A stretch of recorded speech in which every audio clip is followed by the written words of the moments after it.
very much. As Donald Trump meets Vladimir Putin in Alaska, there is more talk and anxiety among Ukrainians and Europeans. They have been kept out of the high-stakes summit, and Trump has said he plans to negotiate land swaps with Putin over Ukrainian territory. And this sounds a little too familiar. After the defeat of Nazi Germany, the world's superpowers met in 1945 in the Black Sea port of Yalta to divide up Europe.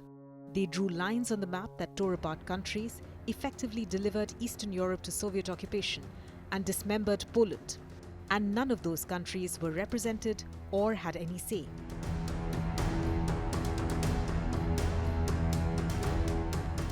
The Yalta meeting of the three great powers, Britain, the Soviet Union and the United States, took place in February 1945 after France and Belgium had been liberated and the defeat of Germany was inevitable. US President Franklin D. Roosevelt, British Prime Minister Winston Churchill and Soviet dictator Joseph Stalin attended the meeting.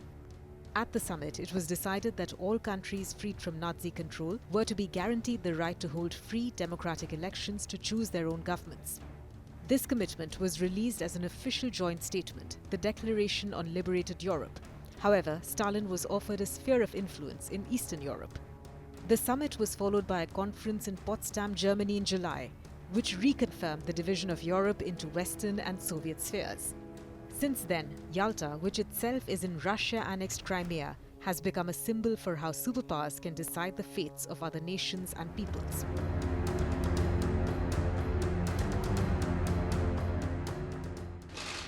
"80 years later, Trump is meeting Putin to put an end to the Russia-Ukraine war that has been raging since 2022. But the meeting will not include a representative from Ukraine. The hastily arranged summit, organized at Putin's request, will be his first invitation to meet a US president on American soil since he visited George W. Bush in 2007. Russia's foreign ministry reiterated that Putin's conditions for ending the war remained unchanged: the full withdrawal of Ukrainian forces from key regions and the renunciation of Kiev's NATO ambitions. Ukraine has ruled out these demands from the outset. The White House has tempered expectations and described the Alaska summit as a listening exercise for Trump that would give him a better idea of Putin's plans. Optimistic that a deal will emerge from this meeting, or is he simply going to listen? I think this is a listening exercise for the president. Look, only one party that's involved in this war is going to be present. And so this is for the president to go and to get, again, a more firm and better understanding of how we can hopefully bring this war to an end.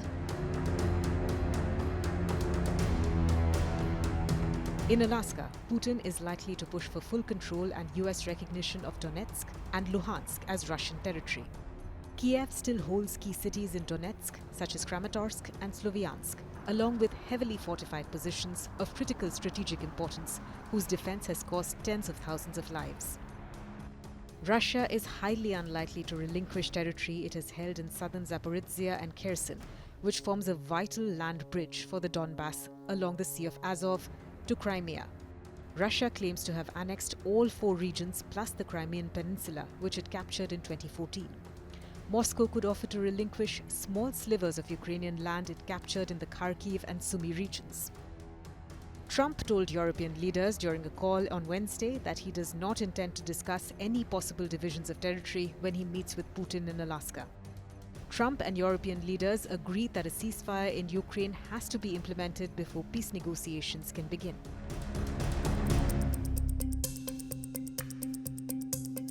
If history is anything to go by, when Trump and Putin have met alone, the Russian president seems to have won over his US counterpart. In 2018 in Helsinki, Trump met Putin privately for 2 hours with only interpreters. When they emerged, Trump publicly sided with Putin over his own intelligence agencies on Russian election interference, saying President Putin says it's not Russia. I don't see any reason why it would be. The stakes are even higher now. There is a war that has been raging for more than 3 years with thousands of lives lost on both sides. Whatever the outcome, it's clear that Trump wants to carve up the world into spheres of influence, just like what happened in Yalta.